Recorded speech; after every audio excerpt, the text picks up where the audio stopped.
Hey folks, how's it going? Can everybody hear me? Hi, Emily. Awesome. How's it going? Hey David, what's up? I'm All right. Good. I think spot check so I can hear you. I'm assuming you can hear me. Rock on. Super excited. Oh my goodness. And we are hosting live the Rockstar Resume workshop tonight, which I'm super excited about. I've been working on it all week for you guys, trying to pull together stuff. And I'll be able to give you a ton of resources to take home to implement. I'm hoping we can implement some things together right now, and you can ask questions and let me know how things are going. But also, one of the things I can show you tonight that I can't normally show you is I'm going to be able to show you actual examples. I've redacted names and things like that, but I can show you resumes that actually got interviews and offers, right? Which good. is super, super valuable. I can't normally just like share those because they're private, but I can screen share them with you guys tonight. I've taken the due diligence and the time to kind of sanitize them so they don't include any personal information on them. I don't have all of them, but I pulled the ones that I had access to. Because some students submit their resumes to me and some for review and some don't. So yeah, just depends on what I've got. I also had some statistics from successful job hunts that Mm, students that got interviews, the rates to expect, the differences, like it can be hundreds in 6 months and it can be one in 2 weeks. Like it's all over the place. And I'll tell you tonight what that difference is, right? Like what makes the difference between someone that submits one job application, gets interviewed, and 2 weeks later has an offer. Like, oh my goodness, that's the job hunt you want, right? Versus hundreds of resume submissions, right? Hundreds of job applications, dozens of interviews, and then an offer. So like I'll share it with you guys so you can make a choice on your path because there are differences to these paths. Like there's a reason why there was a difference. So I'm going to unpack that for you tonight and also share a bunch of tips on how to format your resume, what to look for, how to do it, and I'm going to walk you through a template. All right, sound good, folks? We're rocking and rolling. I love it. Super awesome. Let's dive in. I'm going to screen share, and I think I'm actually going to screen share my entire screen because it like what I want to show you tonight covers like 4 different applications. If for any reason something weird pops up, like my apologies, because I'm just like sharing my whole screen with you guys. All right. So at least one of my screens. All right. So let's get this rocking and rolling. All right. So let's see. I think I have to hide Zoom. Let me just get the chat up so I can see what you're saying if anybody has questions in a different window. All right, cool. Wonderful. All right. So this is what we're going to talk about tonight. I do have a PowerPoint just to kind of start us off. And so we'll start there. But these are all the resources you're going to get at the end of the night. All of these bullets are linked to other resources. I'm going to walk you through them tonight, but then you're going to have these to take home. All right. So I'll make sure you guys get the link when we dive into that. Okay. Let me go ahead and there we go. I had a nice little welcome screen prep for you guys. mm, We skipped that. All right, so we're just going to start in. All right. And I want to make sure that you have everything that you need to succeed, and I want to make sure that you have that. And so I do want to start just and take a minute because this is super important, right? So who's here because they want a new tech career in 2025? Just awesome. Yes, I love it. This is so good, right? Because there is a really important piece to this. Whenever we're not where we want to be, right? Like right now, you are where you are. We all are. And you want to get over here, right? You want to go do something different. Whenever that happens, we have to grow a little bit. And so I am going to talk to you a lot tonight about the mechanics, the tactics, what you need to do on your resume. But at the end of the day, what I've seen with the dozens and dozens of students that I've helped get job offers is that you won't have a job offer until you're ready for one, like truly ready. And so as part of that, it's not just about wanting to have that tech role in 2025, right? Like it's tied to like what you actually want out of life, right? So I just want to take a couple minutes here because sometimes this is neglected. for those of you that are in the Tech Joy Career Academy, we have a mixed group tonight. Like it's both Academy folks and people that are not in the Academy tonight.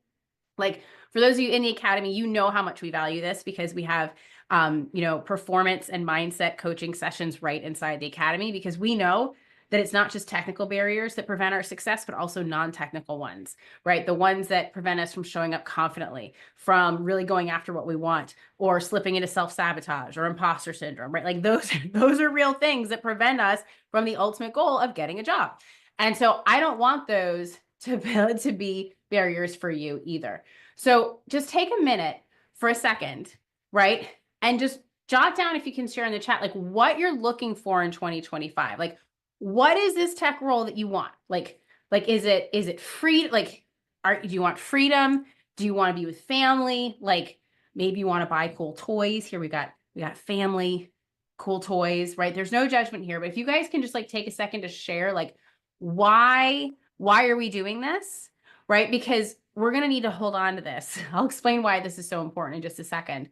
So can you guys share with me in the chat, like, why are we doing this? Like, what is the tech role that you're coming into in 2025 going to bring to you? How is it going to make your life different? All right, if anyone's willing to share. Awesome. Cello, or Andre, I'm assuming, financial freedom, building new exciting things. Awesome. David, freedom, family, own hours, remote. Yes. Hope wants help, family, stability and freedom. So good. Supporting family, music, career, and freedom. Love it. Love it. Love it. Remote and flexible. Yes. Right. Those are the things that we really, really want. So good, folks. I love this. So we want to make sure what I would recommend for each of you is to take that why and ask it a couple more times and dig a little bit deeper until you get to something that you like have to have, right? Because right now, if you're in debt, you want to be out of debt. Are you uncomfortable enough that like you have to get out of debt? Like they're like, no, you are figuring this out. Like, are you that level of intensity? Because if we're just a little bit uncomfortable, okay, like I'm in debt, but I'm surviving, okay, that may not be enough oomph to get you out of where you are and into that next level. All right. And into that next level. Okay. I think I just started screen sharing some other things. There we go. We'll go back. Okay. And so I want to make sure that you guys can get to that next level. All right. Let me get back to my computer, like did something. And now I'm seeing different things than I was seeing before, but I think you guys are seeing, you can see my slides. So it's all good. So good. So we want to know that. And then we want to think about just carefully what's standing in our way, right? Now it could be the resume, which is sweet because we're going to address that right tonight. We're going to figure that out. And I'm going to throw some other goodies your way too, like LinkedIn, things like that. Job hunt strategy, all those good things. But I would love to know if you can share, like, what other things might be standing in your way between where you are now and where you're trying to go. And if anybody's willing to pop them in the chat, I would love to hear it. I would love to do it. Awesome sauce. Yep. Keeping up with the latest technology. It's awesome. Yep. Skills. Yep. Well, age doesn't have to be a barrier. I mean, there can be like physical limitations. Like it is helpful to be able to type, right? To see the screen, although that's not a necessity. I worked with a student that was a blind programmer. She has a 6-figure job at Chase Manhattan Bank in New York. So I mean, like there's like most, at least in tech, most physical, differences as you age aren't a factor, but there can be some. But I think, gaining up to the minute experience that's current right now is really important because that's what people will hire you for.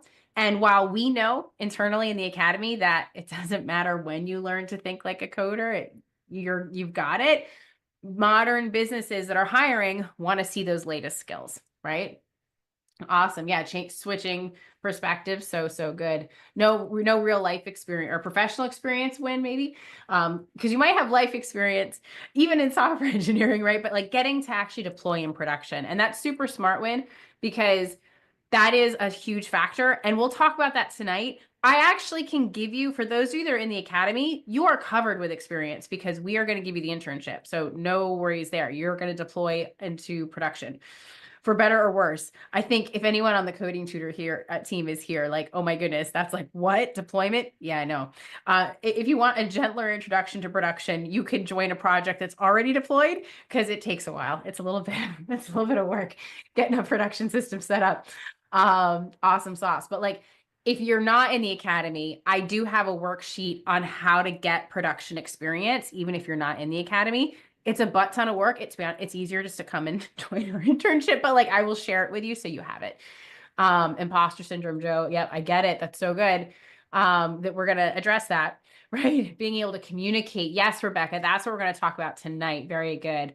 And well, Rebecca said something really interesting. Being able to communicate to hiring managers and convincing them that you have the skills they want in a hire. Okay, so I love that word, Rebecca, convincing, because that's actually not what we're doing. We do need to prove that we have the skills, but we don't want to convince them, because if we're trying to convince them, we have already lost the interview. Because when you have the skills, and it requires some confidence and some chutzpah to like walk in there and be like this, like you just are what they want. There's no convincing required. You just embody it. And this is what I talk about mindset being so important on the job hunt. That, and I've seen it before. I've seen students with the skills. I've seen students get interviews literally on a weekly basis, have no luck on offers. And when I see that, I know it's a mindset issue. It's a lack of confidence. It might be a mechanical thing, like the type of question they're asking at the end of the interview. Like it's something else. Because if you're getting multiple interviews on a monthly basis and you have the skills, there's something else, right? There's something else going on, and it can be confidence. And that's one of the hardest things for us to address. We do it in the academy. We offer peer mentorship opportunities to help build confidence. The internship gives tremendous confidence having that experience. But at the end of the day, like that is an individual factor that I actually can't control. I can provide every opportunity, but that is something that you will have to bring on your own. But don't worry, we can give you lots of opportunities to get there. Awesome.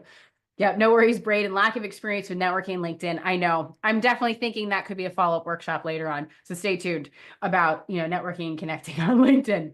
Hope's not hungry enough. Hope, congrats on the awareness of being able to like share that, because that's awesome, right? Like sometimes I hate this, but sometimes we have to be in a little more pain to transform, right? And if you're not feeling it enough, you may not take the steps and take the action. So I hope you don't have to get in any more pain to get hungry. But so whatever you can do to help, get inspired and get motivated to move, that might be easier as well. So good, folks. So good. I love it.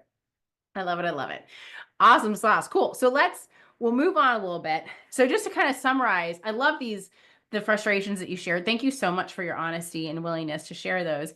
Some of the frustrations that can come up as well, I think we heard some of these, not being able to get an interview. We're addressing that tonight. I did see experience coming up. If you're in the academy, no worries. We provide your first entry-level experience, so it just lowers the barrier to entry for jobs. And with AI, it's actually made the gap bigger. People are looking for a higher level experience. There's this wonderful woman on YouTube that she talked about, but if you don't have entry level, they won't ascend and become senior software engineers. Like we only need senior software engineers. Well, guess how you get senior software engineers? Because you have junior engineers that learn, right? So anyways, we do that inside the academy, right? So if you're in the academy, you're in the right place. We can help give you that breadth of experience without a problem. And then the other piece is not being able to learn enough languages and frameworks.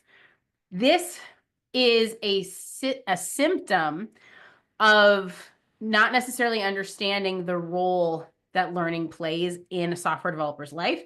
Because if you feel like you can't learn enough languages and frameworks, you're probably approaching it not in the optimal way, right? Because true professionals understand that they will have to learn, but no, they will only have to learn in incremental chunks as they go, because their foundational basics are in place, right? They know how to think like a coder. That's what we teach in the first 2 modules of the academy, right? And so once you learn those basics that have that problem-solving foundations, you don't have to panic about learning languages or frameworks. To be honest, they don't change that fast. New ones come out all the time, but they just look like the ones that came before. It's very rare for something very disruptive to come out all at once. It's usually incremental. And so as long as you're keeping up with things, you get it. And professional developers tend to pick up the right tool for the job. So it's like they're going to pick up the tool, the development tool that's going to make their lives easy, unless their organization requires them to function in this like, place they don't want to be. So in which case they typically leave because, good developers that actually know what they're doing are actually very well sought after and can earn a lot. So awesome. Yes, Key, we do have a recommended resume design and template, which I will share with you tonight. And there's also an additional video in the job hunt module, but this is going to go in the job hunt module as well to help augment what's already there. Because I realized we had a template, but it was in the video, and now I'm going to actually hand you a physical Google Doc template tonight. Awesome. So we got some new goodies. So if you've been through our job hunt training, I got more new stuff for you tonight. Super excited. And oh my goodness, I did do a little chat GPTing on part of it. And there was a recommendation from chat GPT that is the exact opposite of what I would recommend. So don't worry, that's in there too. Like, oh my goodness. So you got your warnings as well. And this is why AI is not taking all of our jobs. Anyways. And I literally had a student with this challenge following this advice. I was like, no, you can't do that. I'll explain later when it becomes relevant, but yes. Yeah, don't worry. It is, I did use a little bit of AI, but it was all perused and approved. And yes, this aligns with my understanding of reality with the dozens of students that got job offers last year. Yeah. Okay. So I've lost some of my slide view. I'm winging it. I got the slides here. That's all that matters. I would like, if it's cool with you guys, is it cool if I share some of the testimonials of the successful students that got these offers so you know where this data is coming from? Is that cool with you guys? I think it'll also help, just kind of ground the discussion. I don't have testimonials for everybody whose data went into this, but I have a couple. So Jessie was a student who went to not one, but two prior boot camps before coming to us in the academy. But one of the challenges is that she never learned to think like a coder, right? That's where you don't have to worry and be panicked about all the languages and frameworks coming out because you just understand how to learn and assimilate them in your problem-solving process that you already have. She got a tech job, but got laid off just a few months later. But once she learned to think like a coder, right, she went through our mods 1 and 2, and she got the hands-on experience in the internship. She got 2 offers in the same week and accepted one for $86K. So pretty awesome result. Super awesome. Then we had another student, Danielle, and this is the power of experience, but also connections.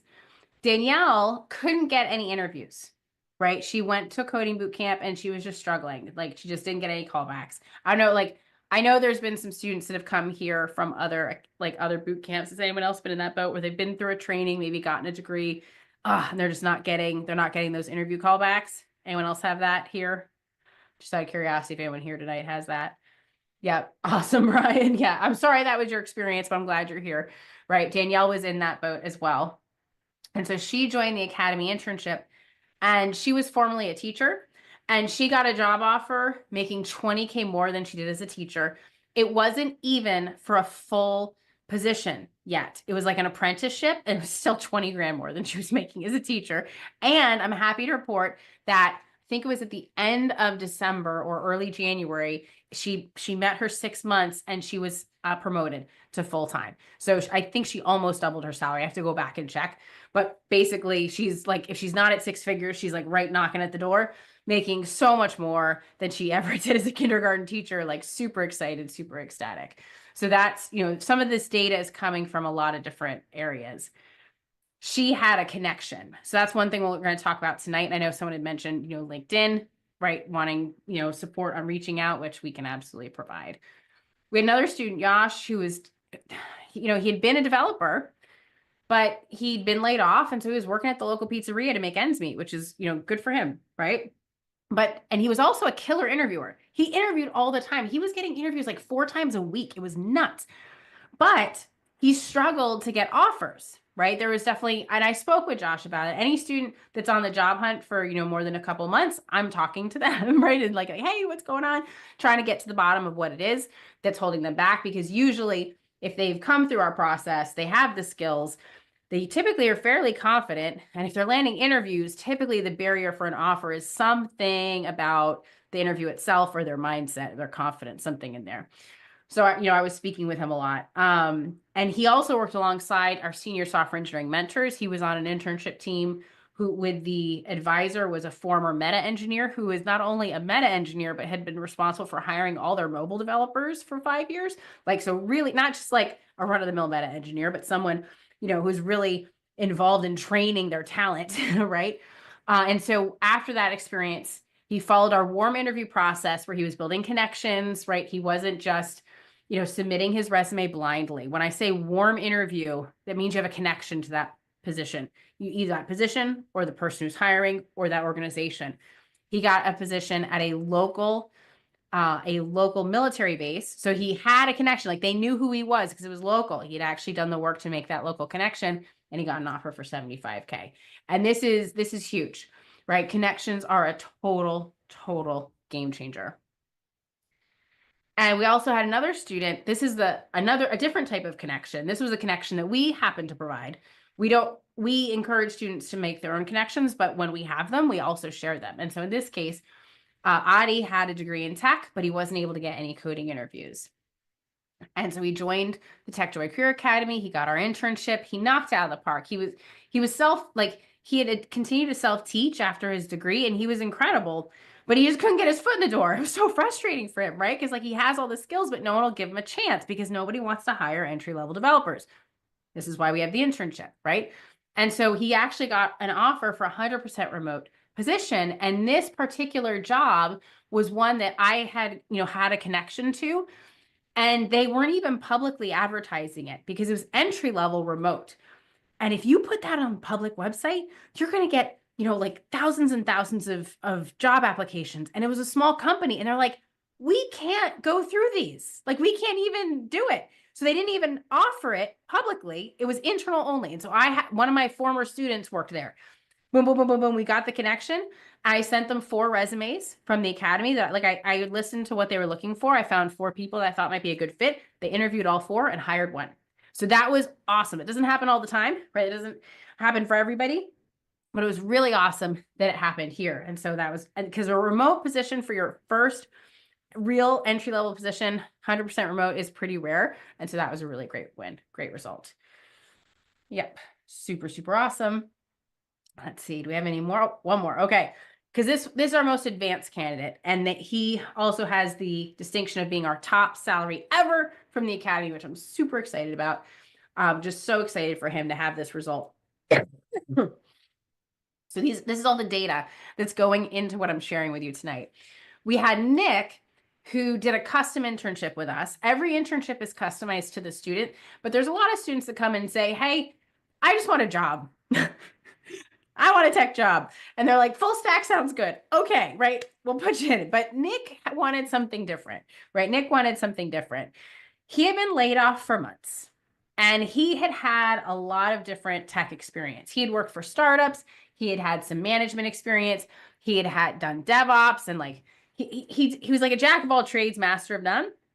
The problem was he had so much experience. He was getting labeled as overqualified for the SE tier jobs that he was looking for. And his dream was to become an AI software engineer.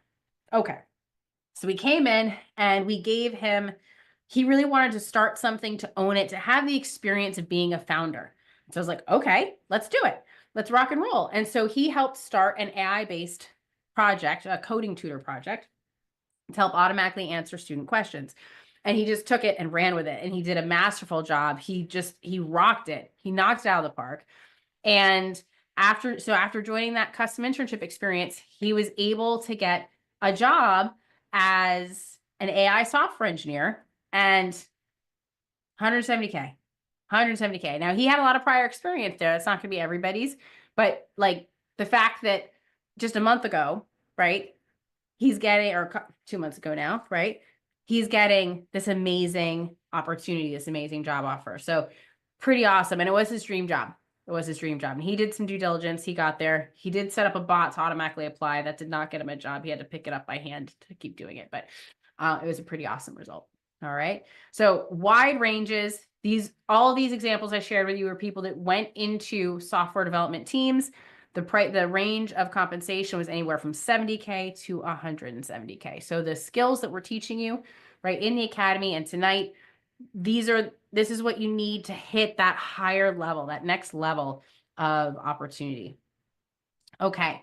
So what's the formula, right? What is the formula for getting a six-figure offer, or at least approaching six figures? I consider 70K and above to be in the realm of six figures because just a couple raises, you're there. You stay there for a year, you switch jobs, you're there. So like when you're starting off as a software engineer below 70K, you are not on the six-figure path. But as long as you're at 70K or above, within a year or two, you should be hitting six figures, and potentially within 3 to 5 years, hitting 150K. Awesome. So to hit six figures, you have to have the right skills, right? This is what we were talking about tonight with learning to think like a coder. For those of you in the academy, that's mods 1 and 2, right? The problem solving sections. You also have to have confidence, right? That there's no getting around it. You have to have confidence. You have to have production experience. Like deploying in production is a non-negotiable. And, I've had students go on interviews, and that's a question that's asked on the interview. Like, when was the last time you pushed to production? Like, this is a serious component of the interview process. And then finally, this is the part that I think is probably the most often neglected: connections. The connections piece. But it is so powerful, and it's really the smart way versus the hard way here. Like, do you want it can make the difference between sending out hundreds and hundreds of resumes and sending out one, right? Like it's the strength of the connections that you build. What would you notice if you didn't have these things, right? So I'll walk you through that briefly. If you don't have the right skills, you're going to fail the technical interview. Full stop. So we want to build those first. If you don't have confidence, you're not going to pass the face-to-face interview, the behavioral interview. And that's where the only place that I see students sometimes occasionally getting stuck is they have the skills, they're getting the interviews, they have the experience, but then if they don't have the confidence, they don't nail the offer. If you don't have production experience, you're probably not getting interviews, period. And that's what I've heard from multiple students, that have gone on this journey, because some students have been to other boot camps first, are frustrated that they're not getting callbacks, right? They're not getting any interviews, and they come to us. And then they get on the internship, all of a sudden they're getting the attention of recruiters. What's going on? The experience, it's a total game changer. So that part I know. And then also connections. Typically, what I hear most often is that a student has a particular connection or affinity to a role, and that's how they get the offer. They know someone there, or in Nick's case, he had done a special project, like he custom trained his own AI, right? And so like he was able to become an AI software engineer because of that experience. So you can have a technical affinity, but most often what I'm seeing, especially for first-time positions, it's usually a personal connection. Like that, like literally that is the only secret sauce, and it can be a total game changer. Yeah. So Daniel, on 3, is it the same for CS degree grads?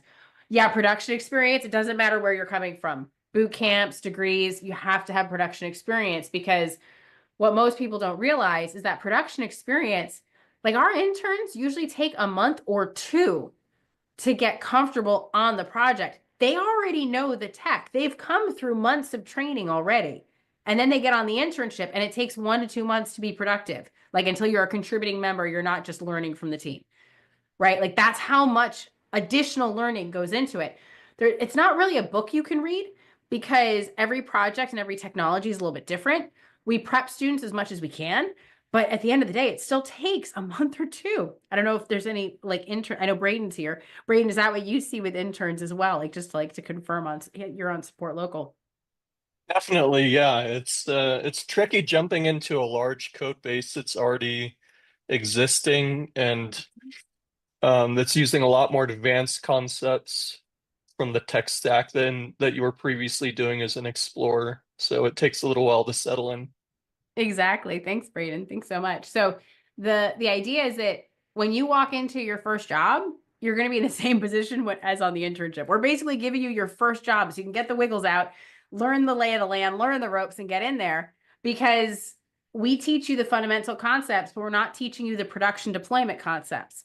And depending on which project you're on, right, you might have to learn more of those versus others.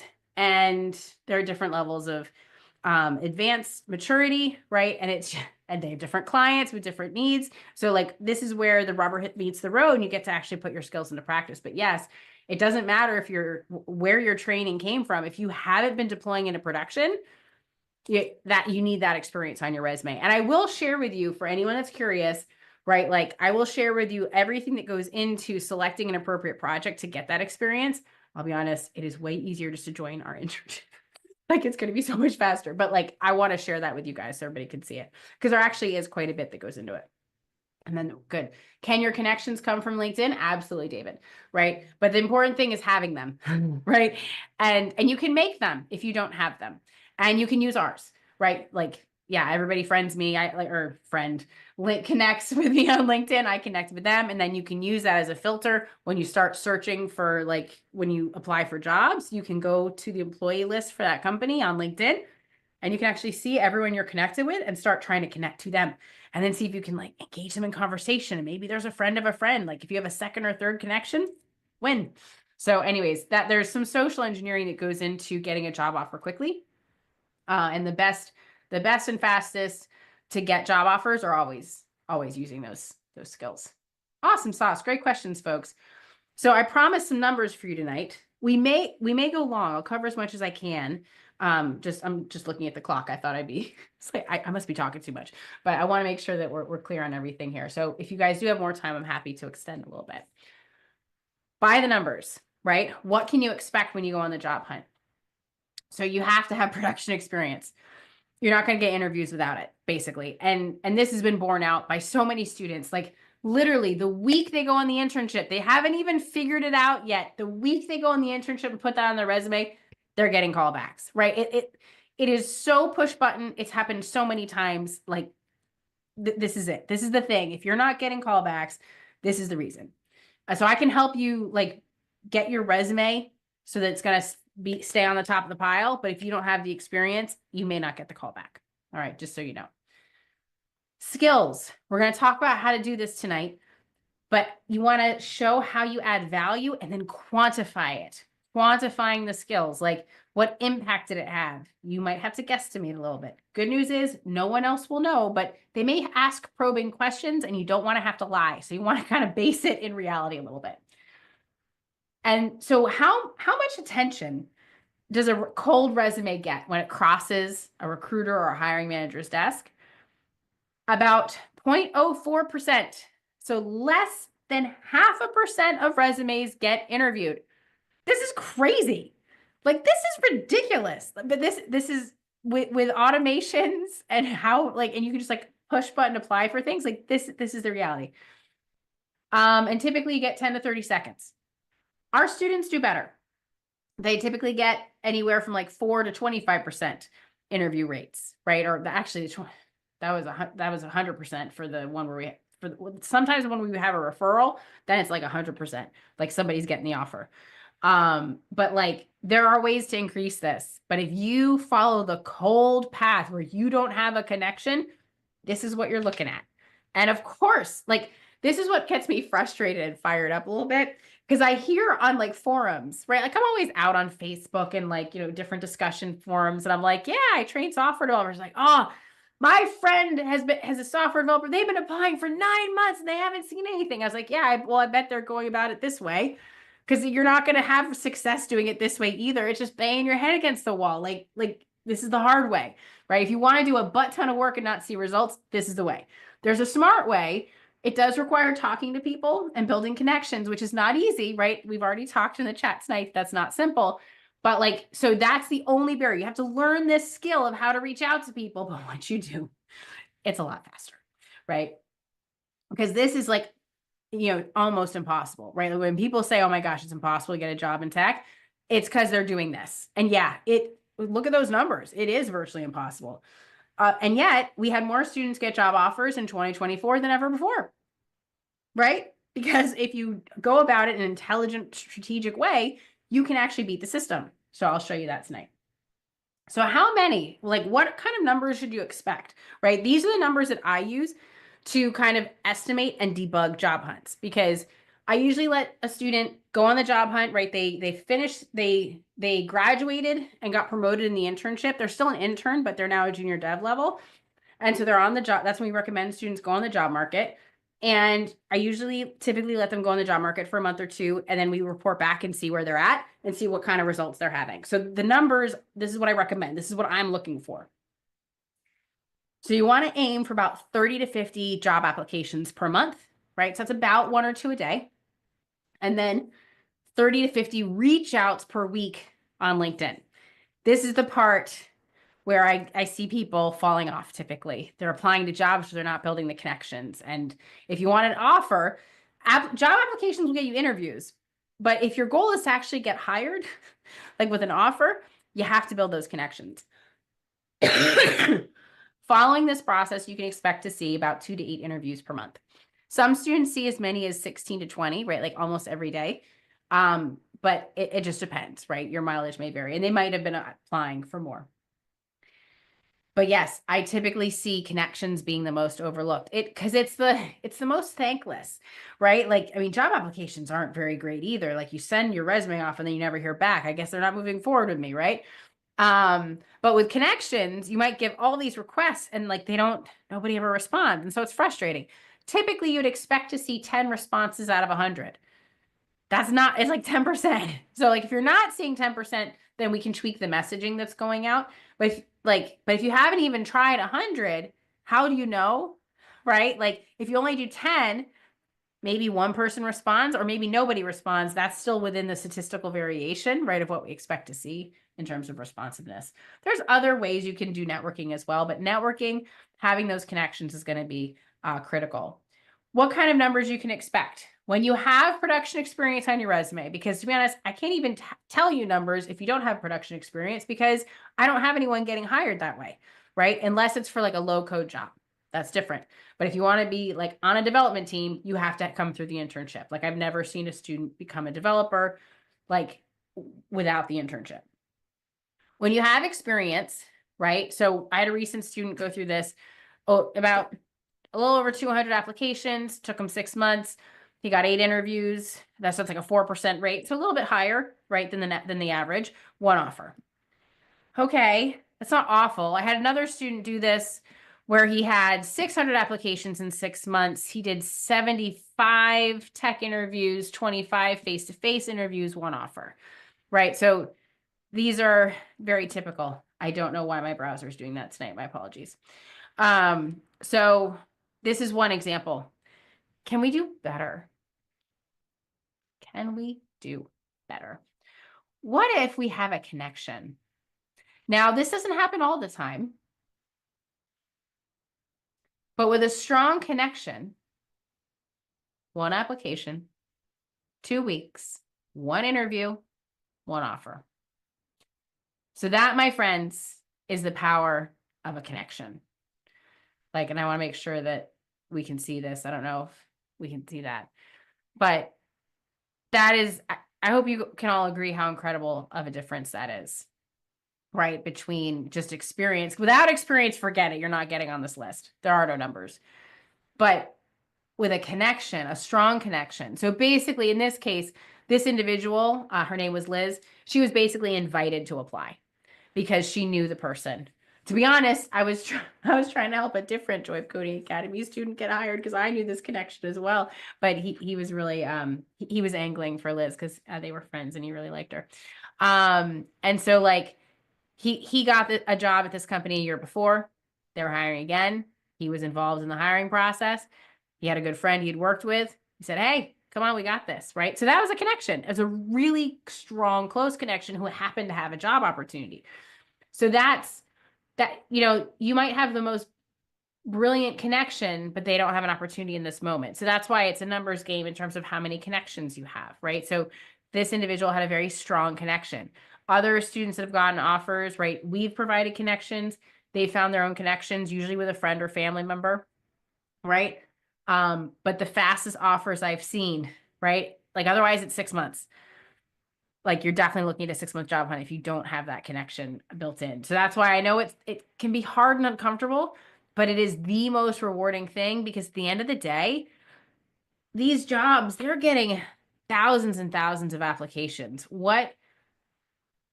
They're just looking for somebody to do the work. And what you can't see on a resume is someone nice to work with? Are they good on a team? We happen to have that in spades. So like this is where the connection comes in, because now you have someone who can vouch for you and vouch for you, like, no, this person is like awesome to work with. Great. Hire them, right? Like it's not the person with the most skills that wins the job offer. It's the person with that looks like they'll be fun to work with and like have a good culture fit for the team. Like you have to have a base level of technology, like they are screening for that. But beyond that, it's not the most like, for instance, Liz in this case might not have been the most competent candidate. She was excellent, but she might not have been the best. But they knew that she was awesome to work with, right? And they had that you can only get that from a referral. You can't get that from a resume, and you can't get it from an interview, because believe me, as someone who's hired people, anyone can fake an interview, right? But the question is, when you get on the other side, right, what do they like to actually work with? What do they like to deal with? Do they show up? Do they do the work? Everyone in our academy does the work and shows up. Like if you've graduated, like, yeah, no, like total in-demand talent. And so having that connection to vouch for you, super critical. Awesome. Awesome. Awesome. So Wynn is asking, can I also address how you can build confidence to pass the technical and behavioral interviews? Yes, Wynn. So the 2 ways I recommend for that, I mentioned briefly before, becoming a peer mentor, which I can't remember if you are or not. My apologies, right? Or maybe this was recent. Becoming a peer mentor, when you answer questions to someone else, you can't help but build your confidence, because you use something that you know to help others. Even if you like downplay or have imposter syndrome and don't think that what you've learned is that great, like, oh, I learned it. It can't be that hard, right? Like if that's your mindset, when you explain it to someone else, you get all those warm feel good moments, right? Like that helps build confidence. The other way to build confidence is on the internship.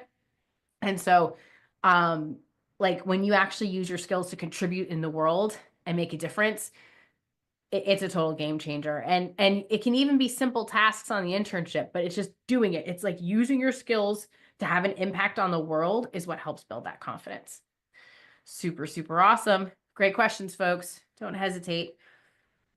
Awesome.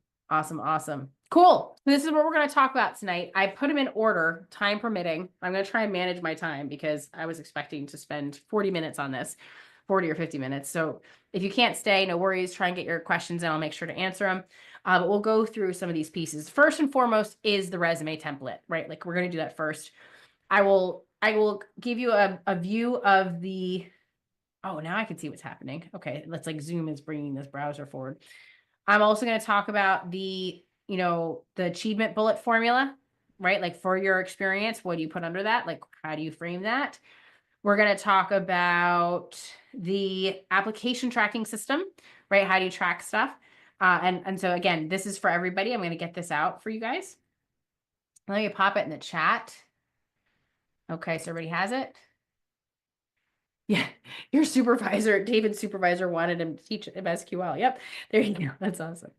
And then also, if we have time permitting, I will cover. So if you're interested, if you're not part of the academy, right? Like if you're in the academy, you're getting an internship. We guarantee it. If you're not in the academy, please check out the 6-figure software developer experience framework. Like this is how you can get production experience. There is actually quite a bit that goes into it. It's not a weekend portfolio project, and it does require like an actual client, and that's probably part of the hardest part. I do a lot of selecting to pick the right projects for our interns. Okay, you guys don't have access yet. Let me set that up. Okay, but these are all the things that go into it. So I'll let you guys read over that. All right, give me 1 second. Let's see if I can share. Doc requires access. Thank you, Kai. All right, I thought I did, but let me make sure you guys can see it. Nope, I changed all the others. If you guys find any don't have access, just let me know. Thank you. I believe I changed all the others. So I saw a little squirrel pop up. Somebody's got access. All right, sweet. So we are going to start. I gave myself some notes here. We are going to start with the Rockstar Resume template. Let's do this, folks. All right. And if you don't have access to any of these, let me know, please. Okay, this is a super simple template. What I'm going to do is show you some example resumes, right? So you can see it. And then we'll walk through like, okay, what goes into that? Okay, so this is a real basic template. Awesome, Andre. So good. Excellent. Okay. So this is so boring.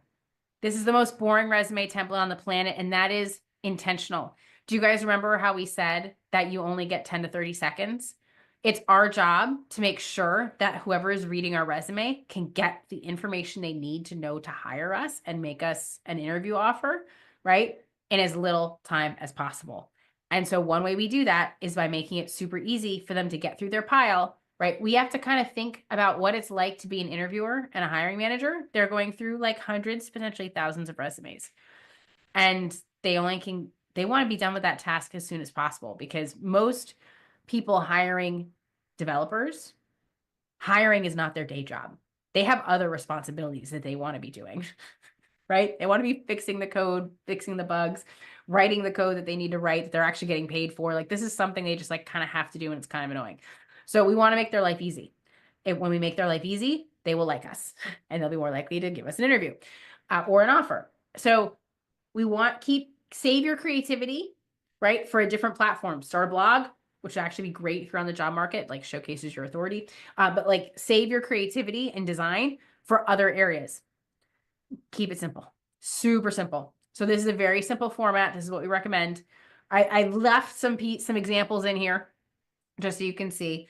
You'd put the academy. We've rebranded now. We're like the Tech Joy Career Academy versus the Joy of Coding Academy. The Joy of Coding Academy is still the name of the internship program, so no worries there. All is accurate. We're now the Tech Joy Career Academy. So if you have education, you'd put it there. Contact information. Contact information. There can be, typically we recommend local applications, even if you're looking for remote, because there'll be a smaller pool of competition, because medium and small companies that are regional cannot hire nationally, which means you don't have to compete with everyone in the world for that job. So it's easier to be a successful candidate in a smaller pool. And so you do want to, start local. Now, I have had students that are interested in applying anywhere in the country. What I recommend is that they put an address that's kind of close to where they're applying. You want it to be one where you can accept mail. Excuse me. So you might need friends and family permission, right? Anyone who wants to apply to jobs in the New York, New Jersey, Pennsylvania area can use the Joy of Coding address. You can Google it. But like, I have someone who's on the West Coast and they're applying in the middle of the country as well as the East Coast. And so they found a friend or family member in the middle of the country, and they're going to use the Joy of Coding for the other side. Because companies may filter you if you have to relocate, they may not want you to pay for that. And so you don't want them giving up on you before they even interviewed you, right? Education, experience, you want to have the role that you had. The way it works inside the academy is before you're promoted to junior dev, you say intern. And then as soon as you're promoted, this becomes junior developer for the whole length of time that you've been with us, right? We just allow you to backdate it. You can't backdate it until you've been promoted, obviously. But and then you have the power bullets, which I have a separate document. We're going to talk about that. And then you would put any other experience that you have, what that experience could be. It's okay to have non-technical experience on your resume, but you need to really work to make it relevant to why it showcases a skill that's actually going to serve you on that internship. It's not about sharing your skills. It's about showcasing like, hey, I already did this and I'm going to be able to do it for you too, right? So making sure that you pick activities and accomplishments that, you can lean on for them. Brian, do you need a specific address?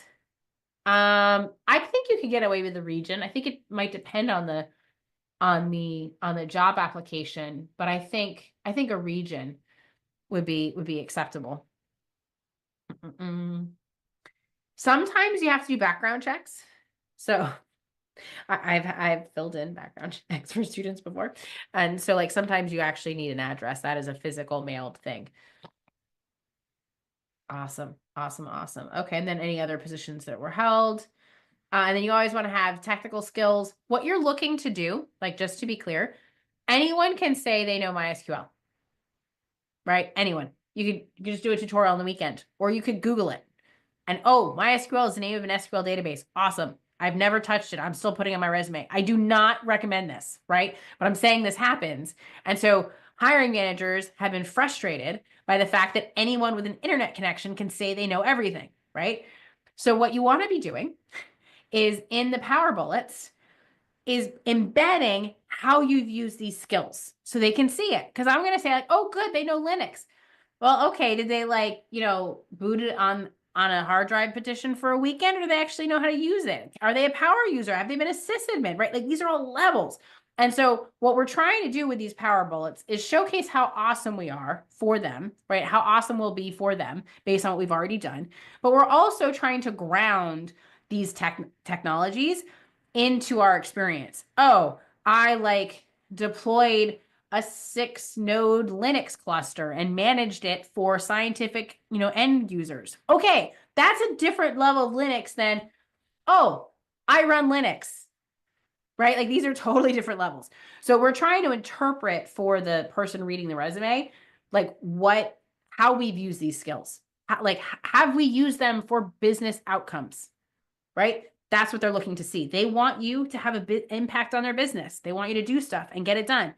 And so they're also looking to see that you can get things done, right? So like what technologies have you used and then what have you accomplished with it? So we'll talk more about that.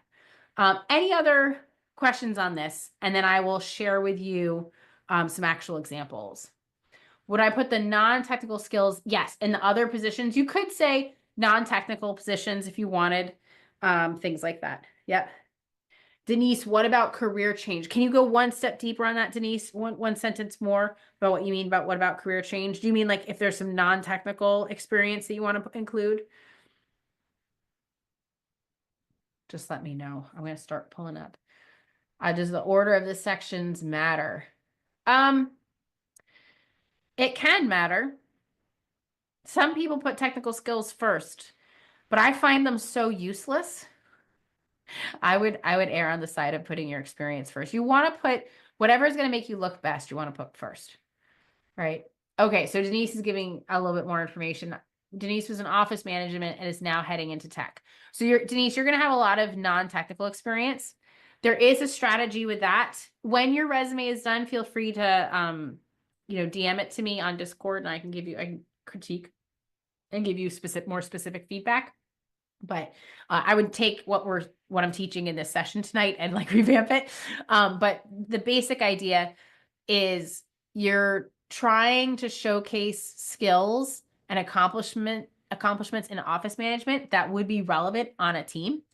So I was just meeting with a student this week who is transitioning from a career in music. And I suggested that she might actually have to remove the fact that she was a business owner. Because for example, while there's many, great qualities, most of them are not qualities they're looking for a developer to have, like managing client relationships, managing team members.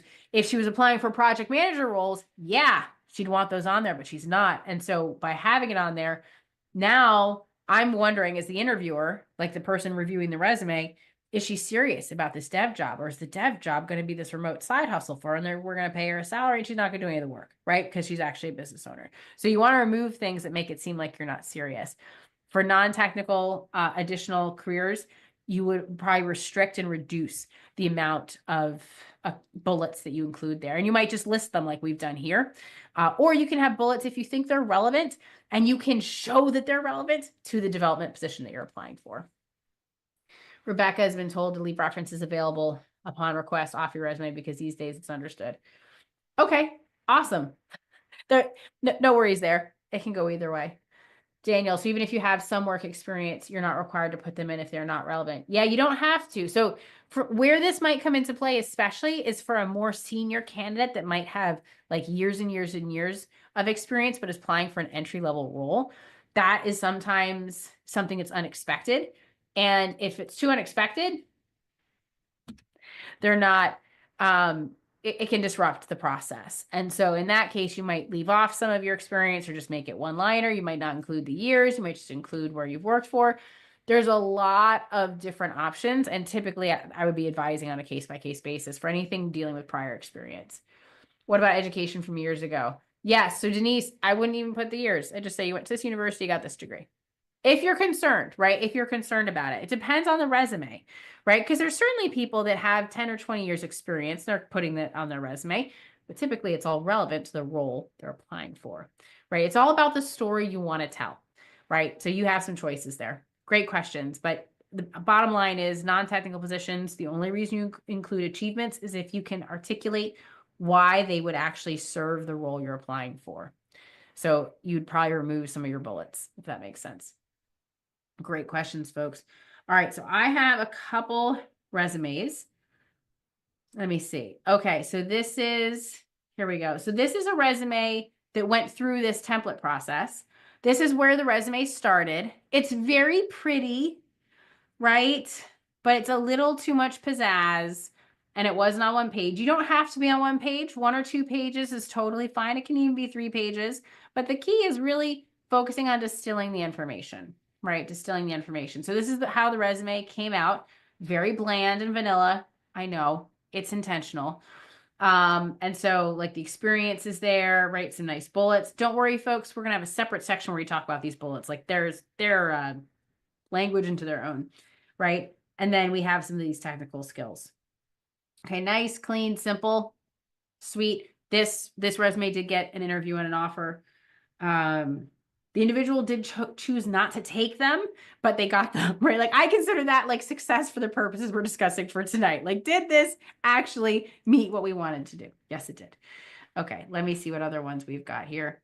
I think the rest of them, yes, are all over here. Okay, I got a couple more for you, folks.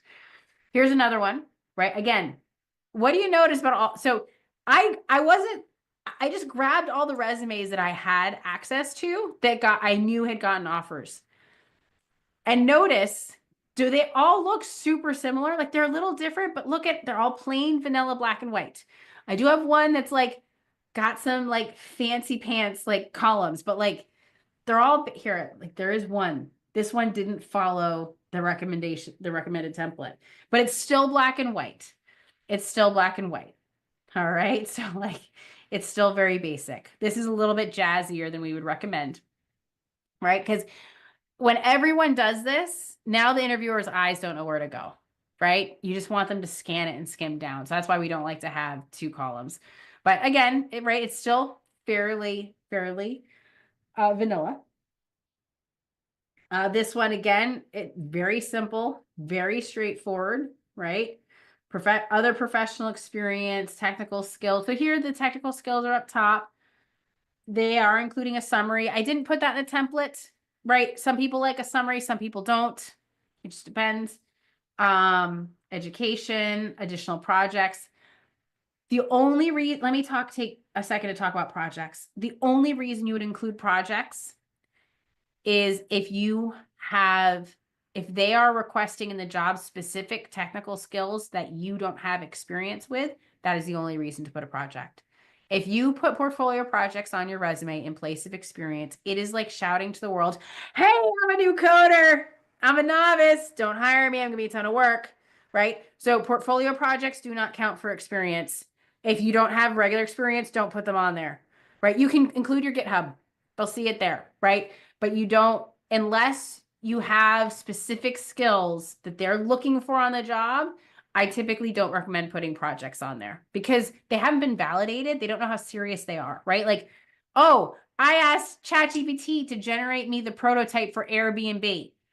That doesn't show that you know the skills, right? Like the fact that you have a portfolio project doesn't showcase anything until it's in the world. You have like actual users and clients and customers, right? Like, so it's not real. It's not real production experience. You could deploy it, but unless you're going to have like actual live users and say, yeah, we have this awesome SaaS product with 100 users. Well, at that point, why are you applying for a job? Aren't you just building a SaaS company? Like, anyways, so usually projects, I typically don't recommend including them unless you're trying to expand your resume skill set. So you have the production experience, that's always the rock solid piece. And then you can add in the additional, like, let's say like you never did TypeScript in production for some reason and they're asking for it, or like Go or some other language, and then or Rust, and you put that in a portfolio project. Yes, that's the appropriate way to use a portfolio. Let's see what else we can do. What else do we have? Let's see. Here we go. Here's one. Awesome. So this one's using a slightly more cheery font. I would stick to Times New Roman or Arial, to be honest. Like, I wouldn't go this jazzy. That's okay. Like, again, there's some individuality, but notice they're all very plain. They're all very plain. These are the ones that are getting interviews. They also have plenty of experience, right? They've articulated that. And it can simply be an internship experience, right? But they were a software developer, right? In this individual, and they very clearly articulated their role. So like, this is part of the process. This individual also had additional experience, which is great. But again, you really want it to focus on, yeah, I think these are projects, so personal projects. So this is right, Tailwind, if you wanted to showcase that they had used Tailwind, things like that, calorie tracker app. But these have been done very nicely. Like, if you're going to include projects, like, I would include them in this way, because they're really summarizing, and we've turned it into an actual app, right? Like, what is it? So these are very well done, right? If you had to use projects, this is a great way to do it, but it doesn't replace the experience. That has to be front and center, right? Front and center. Is it necessary to show remote? No, it's not. But I'm assuming that this individual was filling in a template where usually you put the location of the job here. And so he left it as remote, but it's not required. Great question. Great question. Cool. And then the technical skills are just listed. Yep. Super awesome. This individual, their job hunt was slightly more challenging because they did not have a degree. You can absolutely get a position without a degree, but you have to go about it differently. You have to have connections are non-negotiable. If you have a degree, you can get away with doing the cold interview path. I don't recommend it. It's quite the slog, right? But you can do it. It's like possible. A pathway exists. If you don't have a degree, then you're relying solely on your skills, which is the most difficult for a company to assess on the outside looking in. And so you're going to have a connection. In fact, this individual did have a connection, a local connection, which is how they got their opportunity. Yep. Super awesome. Super, super awesome. Let's see what else we got. Yeah, we already looked at this one. Did I miss one? Yes, I did. Here's one. Let's see. So Key has a question. I'll leave this up for a second. So this is a very much more experienced resume, right? This person worked at a lot of different places, so they have a lot to say. But again, it's super simple, right? Just bullets, black and white. Like, yeah, they got plenty of interviews with this, but they had a lot of experience. Key is asking for leaving technical job experience on the resume. Does that have to be coding, or can it be anything? Oh, yeah, it can be. You can have technical experience in a lot of different things. I think the challenge key is based on what type of role you're applying for. If it's whenever you have experience, that's not the role that you're applying for, you will want to downplay it a little bit or figure out how those skills transfer. For instance, I don't know that AutoCAD is going to transfer to a full stack software engineer position, right? That would still, it's a technical role technically, but it would still qualify as it's not the role you're applying for. So then you have to do that extra work and due diligence to explain why those skills are relevant. People sometimes feel like, oh, I don't have any experience, so let me find as much experience as I can. But at the end of the day, when it comes to a software developer position, the experience they're looking for is in production. And so that is what they're looking for, and everything else, it doesn't really matter. Have you held a job before? They don't care. They care if you can code, right? Can you do the work? Can you deploy in production? Do you know how to set up a CI/CD pipeline? Do you know how to set up automated tests? Like, do you like they're looking for a very specific skill set. And it doesn't matter how many other jobs you've had. If you don't have those skills, they don't care. This is different from low code jobs. So Key, if you're applying for a low or no code job, yes, AutoCAD is going to be relevant, because other positions are just looking for, hey, can they show up and learn? But a software development position is actually looking for a slightly higher bar of knowledge. And so that's really what they care about. Great questions, folks. Great questions. Awesome. Any other questions about the resumes that I shared with you guys? So these were all successful. They all get interviews, right? They all had some kind of experience on them. Yep. And many of them was TechJoy. Awesome sauce. Cool. All right, sweet. Let's do this. All right, I'm going to check off. Let's see. Okay, so we did the resume template. Now there's one piece of the resume we left for later. And again, I'm going over slightly. So if you have questions, pop them in the chat. But I would like to just like touch on a couple of things. Let me knock out one of the really quick ones. I'm going to dive into the power bullets in just a second, but I do want to show you folks the job hunt template that we use and we ask all students to fill in. This is how I debug your job hunt. And so if you go through the job hunt module and you don't and you don't create this, it will be challenging for me. Like if you're successful, great. You don't have to tell me.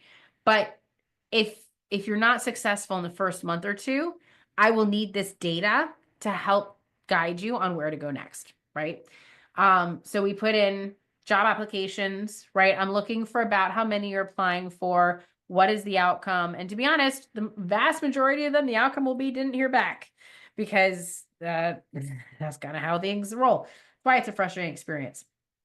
But we'll need to see, like, are you getting any interviews? Are you getting any nibbles? Are you getting any invitations? Like, what's happening?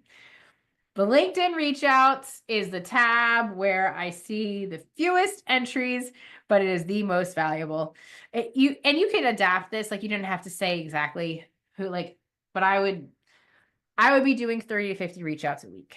And you don't have to send messages. They can literally be connection requests, right? But just building your network, and then posting. And you can start this now. You don't actually have to wait till you're on the job market. And in fact, for, Career Academy students, this is all like training camp, Joy of Coding. We've had a couple of different names here. We unified them all together under one umbrella. We actually embed it in our trainings, and we recommend that you post on your network, because what you're doing is you're letting your network know that you are learning a new skill and you're going to be looking for a job so that people can start thinking about it and suggesting you if they hear about opportunities. Yeah, Denise, 30 to 50 a week. Now, when I say connections, I don't mean 30 to 50, you're talking to them. 30 to 50 reach outs. It could be literally you're clicking a button on LinkedIn to request a connection, right? So it doesn't have to be hard, but you're trying to build your network, build your connections, and then that would pair with posting or sending some kind of a personalized message. But I mean, like literally, this could be like a 2-minute thing, right? It doesn't have to be hours and hours and hours. Should you also include a cover letter with your resume? This is a great question, Wynn. I think it depends on the job. If you have a connection, you could probably get away with it. Most people aren't going to read it. When I was hiring professors, yeah, we read those cover letters. To be honest, I put more stock in the cover letter than the resume, but that's not how most jobs typically hire. Braden, do we have any examples of LinkedIn interactions or how to reach out to people that we don't know? Yes. So Braden, I think I'd like to do a separate training on that specifically. So, but that we don't have time for that tonight, but I'll show you what I have at least for setting up your LinkedIn profile tonight. And then we can have a separate workshop on like, how do you actually do those reach out pieces? And if you want, you could DM me on that topic and I'll give you some notes, but I don't have time to do it justice here. So I don't want to leave people with the wrong message, but it does require some care in how you do those reach outs, and you probably won't get a lot of responses. So really more, it's about brainstorming the different ways that you can build those connections. Anyways, so good, great. Awesome sauce, folks. Super good. Excellent. But yes, when I say 30 to 50 connections, I mean like literally clicking on a button on LinkedIn to like request a connection, right? It doesn't have to be. And then you'd want to do some reach outs too, but you got to kind of figure out who's worth reaching out to. Yeah. So no worries, Denise. We'll do a session on connections next. I think I'm scheduled to do object oriented in Python at the next office hour, so I might have to wait a couple weeks. Yep. Oh yeah, you could use LinkedIn Professional. I think you can do it with the lower cost tiers as well, right? Like, again, I hate the random messages I get on LinkedIn. So I think it depends. I think it's really important to be able to connect with people that you know. And so like these would be people that are like third connections, in which case you might have an in and you might be able to ask your second connection to recommend you. And so you wouldn't necessarily need professional. But if you've got that tool in your back pocket, use it. Like, use your resources. That's what I would say. Great question. Great question. All right, cool. All right, so we covered that. We didn't do the bullets yet. Okay, I'll talk about the bullets. And then we're probably not gonna have time for this. I just want to let you guys know that it's here. If you're like not sure which way you want to go, like I know some people might be applying to like low code jobs, not just developer jobs. This worksheet will actually tell you about how long it will take. I had some requests for this, and so I just want to make sure that you guys know this is available. Like you can actually map out like what are you planning to do, what do you want to do, how long it'll take you based on your experience. Yep, and the time that you have available. Super awesome. So that's in there. All right, so we won't talk about that. All right, cool. So I think we're down to, I've got the LinkedIn optimizer, so that's there for you. So Braden, I would start there, but it doesn't talk about connections. I also have an interview prep cheat sheet where I corrected ChatGPT that said something totally false, which is at the end of your interview, ask if they have any suggestions for your improvement. That's great once you have the job. Do not ask it on the interview. You want to be asking things like, how do you see me contributing in the future? That's what you want to ask on the interview. Force them to think about you positively and articulate how awesome you would be there. That's what you want them thinking about when you're leaving an interview. So anyways, I corrected ChatGPT there. All right.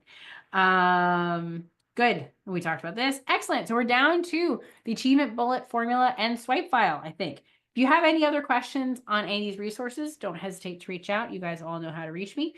Happy to give additional feedback. So I actually have two examples here because I have like a condensed resume buzzword list as well. And this talks about the XYZ method of explaining accomplishments, which I go into more detail in the next one. But this is just kind of like a very quick tips with like, these are some good words, like do's and don'ts, like use these words, don't use these words, that kind of thing. So the other one is a little bit more specific. So I'm going to go there. Hold on one second. Here we go. Rockstar Resume Workshop. Here we go.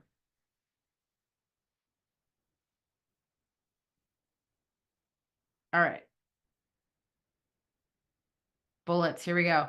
So what I did is I gave you all a template of how to write these action bullets with examples.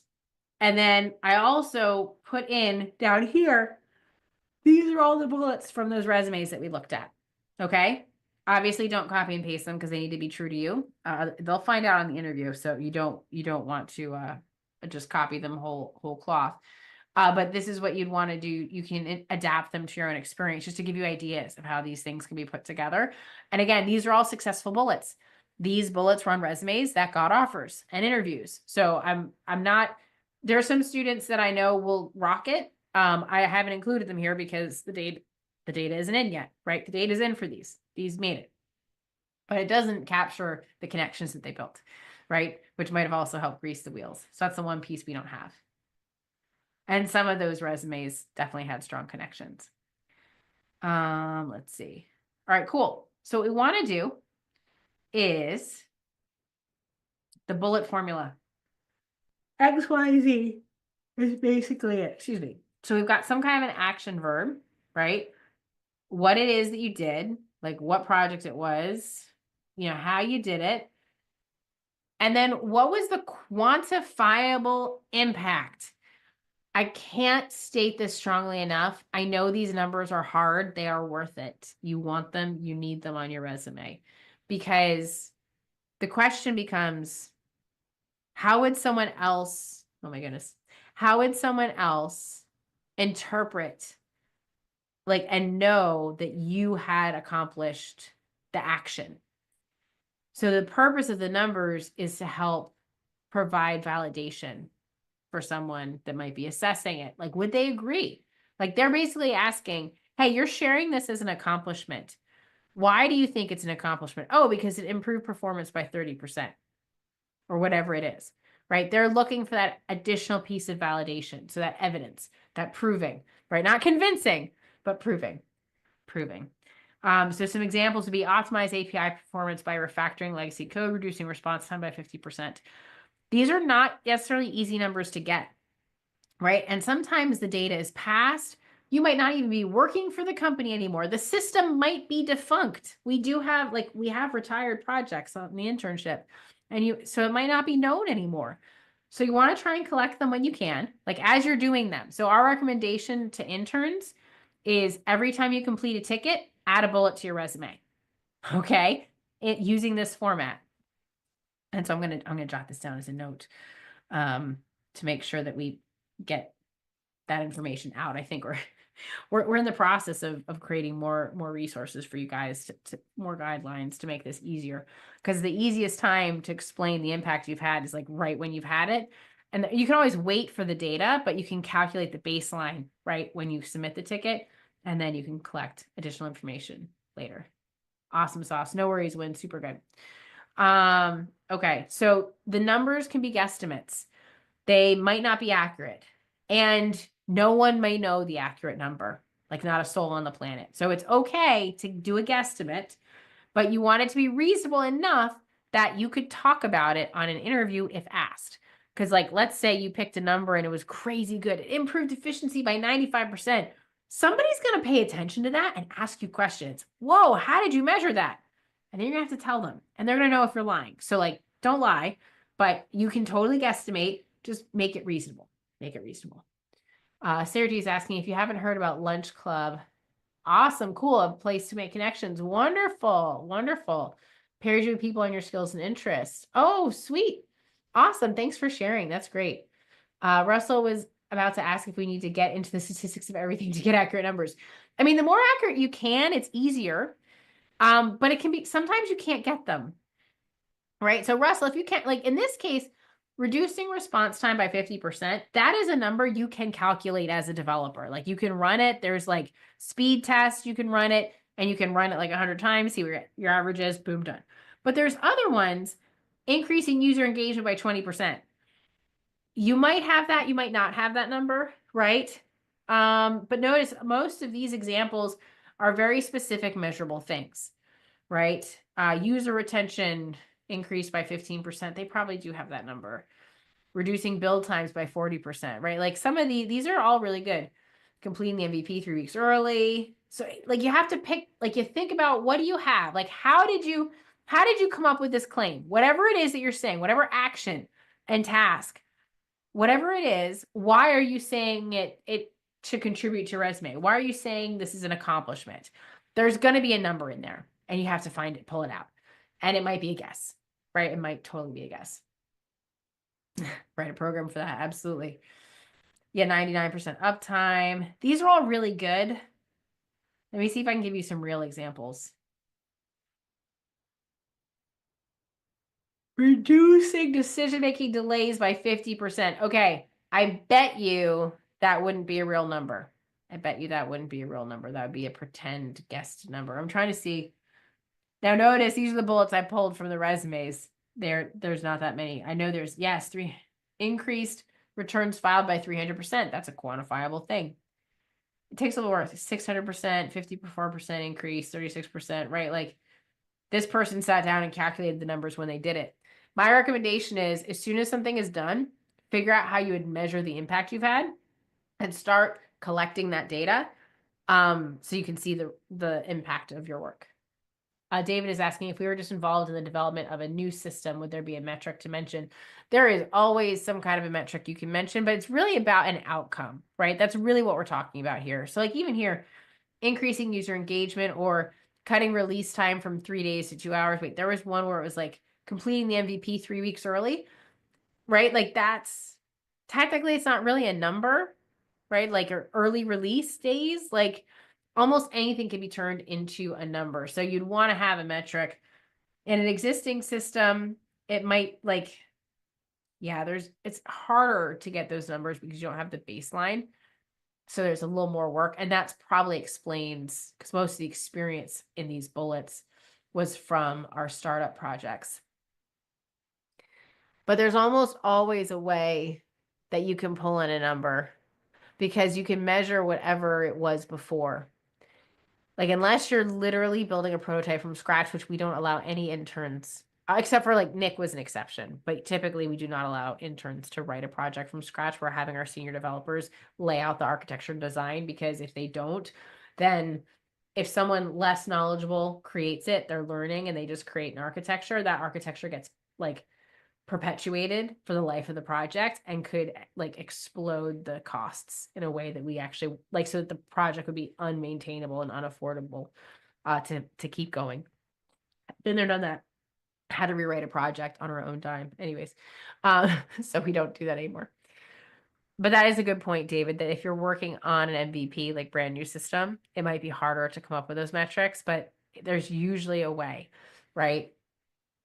Like there's usually a reason they asked for the feature. And so I would go into that. Like, why did they ask for this thing?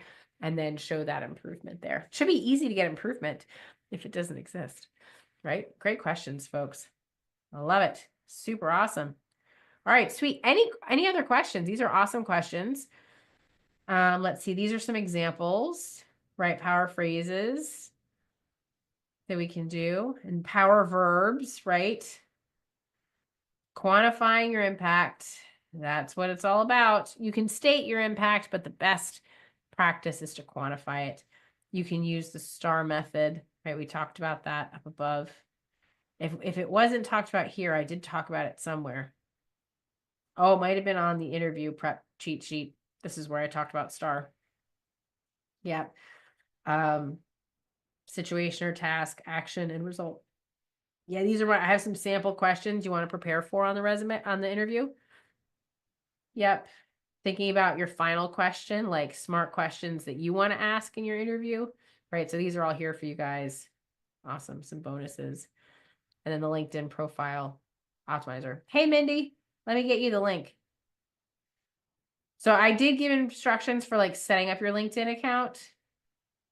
And then at the bottom, we have like, again, like how to format your LinkedIn profile. And I'll just share this briefly. Like your photo matters on LinkedIn. And remember, it's going to be in a circle. So you want like a very plain background, nice smile, professional clothing. And then these are bad examples, obviously. Cluttered backgrounds. These people don't look prepared or ready to take a picture. These are like bad Facebook profile photos. So you don't want those. And basically, when you format your LinkedIn, you're usually formatting a lot like your resume. There's some overlap in the bullets. And there's some tips of things to turn on. Okay, awesome. So Mindy, let me get you that link for everybody. This is my gift to you for everybody. If you're an Academy student, it's going to show up in the job hunt module. I'm in the process of revamping that. So that's why I'm giving this to you now as a Google Doc. It will go into the job hunt training, but I might actually have to kind of revamp it and reconfigure it. So I may have to like create like a version 2.0 and then share that with everybody. So but we'll get this out the door quickly so you don't have to wait on me and the team for that. So you can start moving. Sorry, Mindy, trying to double click here. All right. Maybe I'll stop sharing for a hot second. I'm here hanging out. Perfect. I'm going to get this for you. I'm going to see if I can stop screen sharing. I need to get a new computer, and it takes a couple weeks to come in. No way. I can't believe you didn't get the new computer. Come on. I know. I was like, oh, I don't want to do it yet, but you know. And then my internet stopped working this week. So that like, Oh, now I no. have to do it. Yeah. Now it's become desperate, but it still takes 2 weeks, so I'm stuck. Awesome. Yes, Starlink. Keith, thank you. Starlink. Okay. There we Just go. gonna say it. Starlink. There you go. I couldn't, no, like my internet was working, but my computer couldn't connect to any internet. Eventually I restarted it and turned it off and on enough. It started working again. I was like, oh boy. Yep. It's really time. I knew I needed one, and now I have to get one. Fortunately, it's working. Awesome sauce, folks. I love it. Yeah, David, that one might not work for your LinkedIn profile. It's a fun photo though. Fun photo. Nice. So Mindy, I just dropped the link in the chat for those resources. And there will also include a replay of this session so you guys can see it. Great questions tonight, guys. Anna, do you have a question I can answer? Oh, I think I know the answer. I was wondering because I haven't really started that job module yet. Mhm. So I was wondering if I'm premature being here yet because of you mentioned earlier about a link, and I was thinking maybe I'm premature, I have to be a little further along the link. But I kind of figure maybe it's good to ask first. Oh yeah, no, great questions, Anna. Yeah, because to be honest, building connections is something you can do right now. You don't have to be on the job market yet. So like you can create the spreadsheet and just share the link with us. We keep it for each student so that we can check up on you. Like when you have questions like, oh, like I'm not getting interviews. So we say, okay, we pull up the data, what's been happening, right? Because I can absolutely help debug a job hunt, but I need to see all the stuff. And so we do that there. And it's not too early because making connections is important. Building your authority is important. The more you can get out there and post articles on what you've learned, and that's really good to do, like even as you're Okay. learning, because people will then know that like how do they vet that you actually know what you're talking about, right? And so blog articles, posts about what you're learning are all really, really helpful to help build that authority. Okay. Thank you. Great question, Anna. Yep. Can I ask Super a really awesome. quick question? Yeah, sure, John. What's up? And Yeah, so I'm glad congrats. you I mentioned think John has some news today. Sorry. past the technical Pass. interview, and Woo-hoo! I did sign up for to be a peer mentor just because of what Sweet. you said that it helps your confidence and stuff. It So, does. It's huge. but for the LinkedIn, I wasn't quite reaching out yet because I was worried that like right now I just have on there aspiring full stack web developer. Do you know what I mean? Like I didn't want to bring up Remove the aspiring. the They'll know based okay. on your experience, but just remove it because you Okay. don't need to advertise it. Yeah, yeah. You I are didn't it, want to bring John. You people are in too it. early. Okay. All right. Thank you. Yep. Oh, and I know what you meant about bringing people in too early. At this stage, you want to build the connections. You might not be reaching out looking for jobs, but you're still building the connection, right? The idea is you want people to be connected with you so that when you are posting about, hey, I have an opportunity, or like I'm looking for an opportunity, is anyone looking for someone to do XYZ with tech with them? Then they're ready. Like your network is there. Right, because it takes time. Like you can only click on so many people, and like you have to like send a friend request, send a LinkedIn, right? Send a connection request, and then wait for them to connect. Right, it relies on other people, and so it takes time. You can't just like go and tomorrow have 500 connections. Right, you have to build it little by little. Awesome, awesome sauce. I love it. I know, like, link. Okay, so build connections earlier. I know I'm very tempted. We've kind of siloed our job hunt module, but I'm very tempted to actually insert pointers to it in earlier modules and phases when it's appropriate. I think once you're past the tech interview is just the right time when you're moving into the explorer phase to start building those connections. It's starting to get serious. Like when you're like 3 months out from going on the job market, like 3 to 6 months, for sure. What do Awesome. I do I wait for somebody to contact me for the internship now? Because I'm Oh, done did with the you Explorer finish? phase. Okay, you're Yeah. finished with the Explorer phase. So Coach Yeah. Ruby should have given you a link. If you didn't, you can reach out. There should be on the Explorer board, there should be a place to schedule your one-on-one career strategy session with me. And so that would be your next step. And then we'll get you on the internship that way. Yeah, I don't think it's on my Trello board and the Explorer board, so I don't know where that is, but I'll find it. Mm.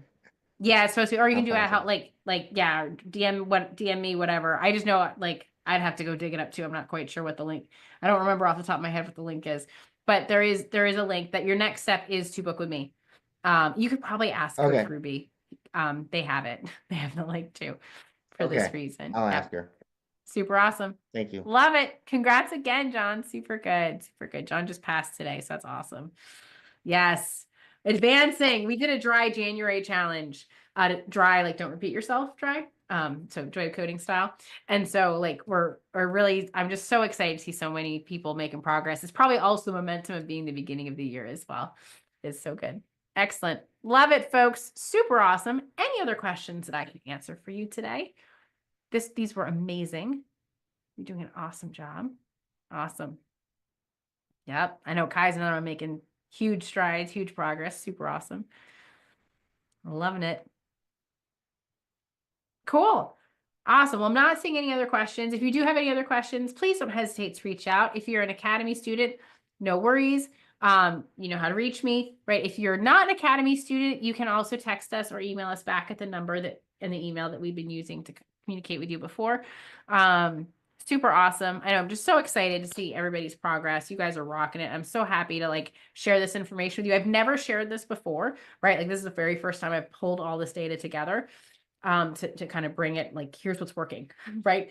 And this is what was working in what most other people say was one of the toughest job markets out there. I don't think 2025 is going to be nearly as challenging as 2024. And we had more student offers than ever before. And in fall of 2024, our average student offer was 135K. That was the average of all the students that got offers. Crazy pants. Like, I don't expect that all the time because in the spring, the average was probably between 70 to 100K. It was probably more like 80K. But like, the jobs are there, man. There's like 250,000 tech jobs right Still now. nice. Like, yeah, no, they're like, the job market isn't the issue. It's how people go about finding jobs. And they're not doing the connection piece that we talked about tonight. Full stop. So awesome sauce, folks. Keep up the great work. You are rocking this. Stay tuned. I think next week, internally, Academy folks, we're doing I think I'm going to be doing an object-oriented in Python lecture. So stay tuned for that as well. And if you're not in the Academy, I'm experimenting with these different types of live workshops, and so there might be ones in the future. Stay tuned. You'll find out as long as you're on our email list. We'll make sure you get the information. All right, folks. Super, Dr. super Emily? awesome. Yeah. What's up? Okay, this might be a dumb question. How do you know you're in the academy or not? Because I joined so long ago, I'm not sure where I'm at in terms That's of that. cool. No, such a great question, Anna. It's not a dumb question at all because we had a couple cool things happening this year and expansions, but we've now like reunified them. So basically, we started off as the Joy of Coding Academy. That used to be the only thing that you could purchase from us, and it included the guaranteed internship experience. Then we started training camp because we saw the value that some of our students actually were graduating with low-code jobs and not even getting to the internship. So we're like, let's offer this to others. That was called training camp. Some students came to us through there and then decided to upgrade. I eventually realized that most people aren't joining the training camp because they actually want a low-code job. It's that they actually want the internship, but that was the vehicle and the path that allowed them through. We've now unified it completely under something called the Tech Joy Career Academy. So you come in and you can pay as you go, and you go as long as you want. Right. And so if you want to go to the internship, go to the internship. If you don't, if you get a low code job ahead of the internship, great. Get the low code job ahead of the internship. So we've really revamped how we put it all together, but it came full circle. So now students come in, but you come in and we have a separate Discord server for the developers in training working in Python on mods 1 and mod 2. And then once you graduate to the internship, right, then you get access to the Academy server. So they still exist, right? They still exist. They're just under this unified umbrella now. And people don't have to know ahead of time. You know what? You know me, I'm always about like allowing you to choose after you have some experience. And so students don't have to know that they want the 6-figure internship or not. They can be like, I'm not sure yet, and come in and then figure it out from there. Maybe they go on the job market in the first couple months, see how that goes, right? They can choose to stay, see how that goes, right? And so we're just trying to give as much flexibility as we can. Thank you. Awesome. Great question, Anna. So yeah, you're in the Academy. It's awesome. It's all good. But we've now renamed everything the Academy. Just instead of the Joy of Coding Academy, it's the Tech Joy Career Academy. So anyways, great questions. Awesome sauce, Rebecca. So good. So Rebecca's asking a question about the Explorer level. So the Explorer level is mostly looks like a web development training, right? Because right now the data science and the web development training overlap significantly because the data science piece is so interdisciplinary that we don't have a standard data science track because it depends on not just what project you do, but what tasks within that project. So you're doing on the fly learning there. Okay, I want to do this. I want to improve the RAG accuracy of the responses by this much. And so then you'll have to go into that. So we don't have like a true data science pathway in terms of training. We have the internship where you learn as you go and you'll immediately apply what you're learning. And so it's a slightly different cycle. But that's why historically it's called the Explorer phase. And I actually plan and intend over time to build it out even future, give you more dabbling. The idea is to dabble and explore. The reason we really named it the Explorer phase is that this is the time where you have enough background knowledge that you can start asking senior developers for career advice. And you can go to different sessions and ask career questions, not just technical, how do I solve things questions. Until you hit that Explorer board, you don't really have enough expertise or knowledge to really have a meaningful conversation with the senior staff. And so that's why we actually recommend students save those sessions until they're really in the Explorer phase, thinking about, okay, what do I want to do on the internship? Where do I want to go? If that makes sense. Great question, Rebecca. Super awesome. Lovely, lovely, lovely. So good, folks. Awesome sauce. Keep up the great work. Keep up the questions. Like, we are shaking things up and really just trying to help you guys move forward as quickly as we can. And we're looking to get a couple new projects in here. We got a couple new projects starting, so I'm super, super excited. We'll see. I have even more potential software clients coming along. So the work is there. Happy news is the work is there, right? People can't just tell AI to create projects for them. There's more into it. It's speeding things up, but it's not replacing the developers in any way, shape, or form. Awesome sauce, folks. Keep up the great work, and I look forward to seeing you soon. All right. Have a good one, folks. You too. Have a great night. Thank you. Thank you. Take care.